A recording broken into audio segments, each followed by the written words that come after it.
from the city is still. I'm from the city is still. Hey guys, welcome to Picksburgh. My name is Anthony. Today we are at Kel's Sports Cards in Bridgeville, Pennsylvania. This is one of my favorite LCSs, and quite frankly, they probably have the best bargain bins out of all the LCSs in the area as well. That's a pretty cool Tim Duncan starting lineup up there. Oh, yeah? Everybody knows Timmy. Big shout out to the homie DeJong on that Timmy reference. One thing I will say, Kel's catches a lot of crap because there's always cards everywhere, but this dude buys out collections like crazy, and that's how his bargain bins are so good. If cards aren't worth 10, 20, or more raw, he doesn't even mess with them. He just throws them in his $1 and $3 bin. Marty and I have both found tons of stuff in his bins that we've sent off to grading to either GMA or CSG or one of the companies. You know, it's a great way to find them. He always has heat too, guys. Like, he has slabs for days, all the major sports as well. So, you know, he's a little something for everyone. It's not just fire bargain bins, because trust me, he does have them. But he also has singles for days as well, which I love singles. Like, I am a single buyer because wax is just too dang expensive right now for me. I think I'm out of the Seiki market.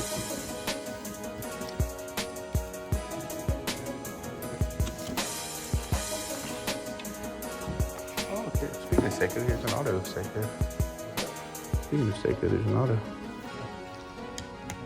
I have entirely way too much Seikyu at PSA right now, guys, and he has done way too little to justify all of the cards I have of him currently out for grading. So, as of right now, your boy's out of the market. However, I do relapse and pick up a few of his cards today.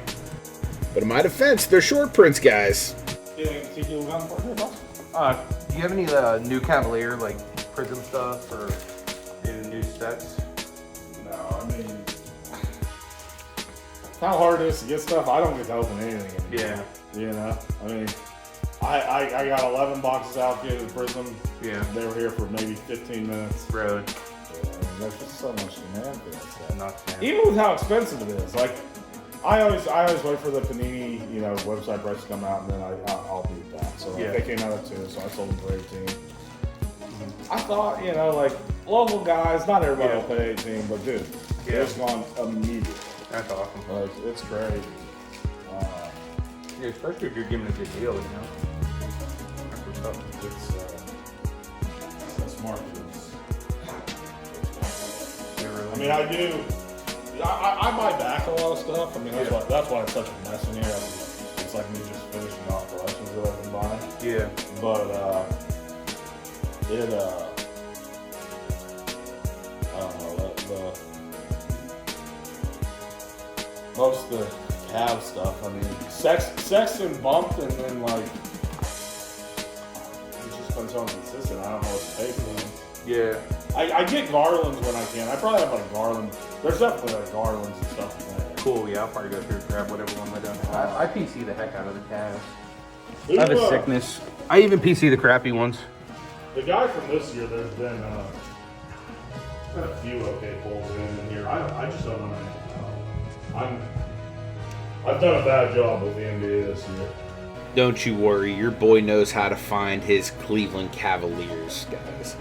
And I don't want to spoil anything, but in the recap, you might see that I picked up like 20 Cleveland Cavalier jersey Sean Kemp cards. Probably wasn't the wisest investment, but hey, I fell in love with the Cavs right around the time Sean Kemp came to the team.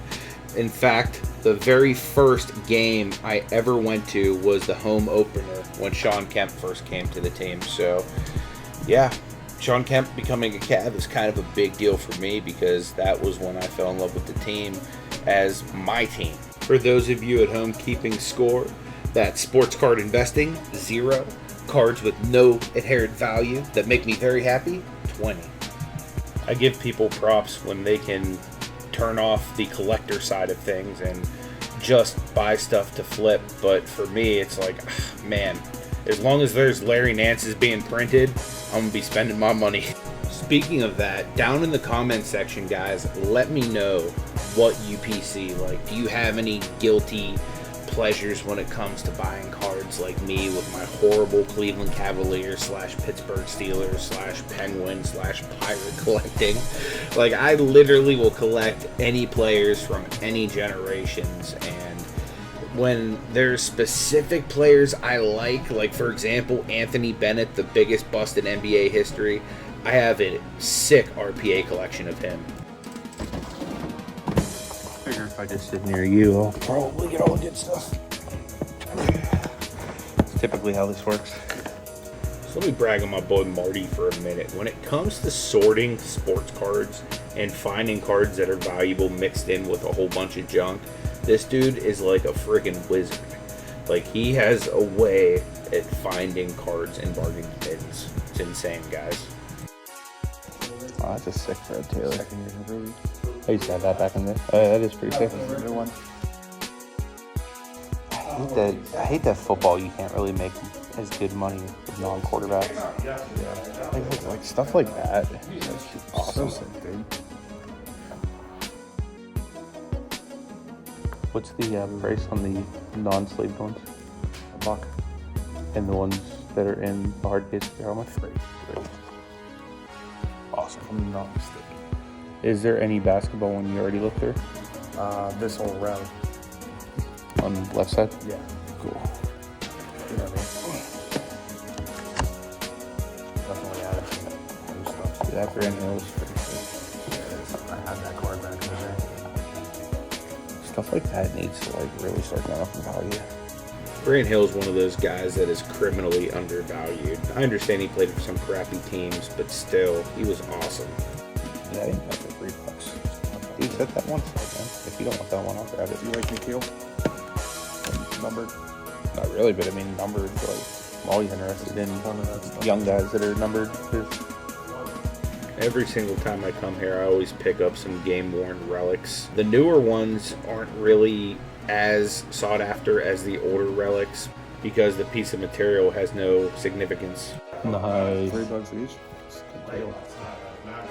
I do think you're going to start to see a pickup in value of the actual game-worn relics, since everything nowadays is basically a napkin. I actually had one of those come back in SGC 10. Did pretty well on it. Really? Yeah. I'll show you guys everything we got in our pickups video.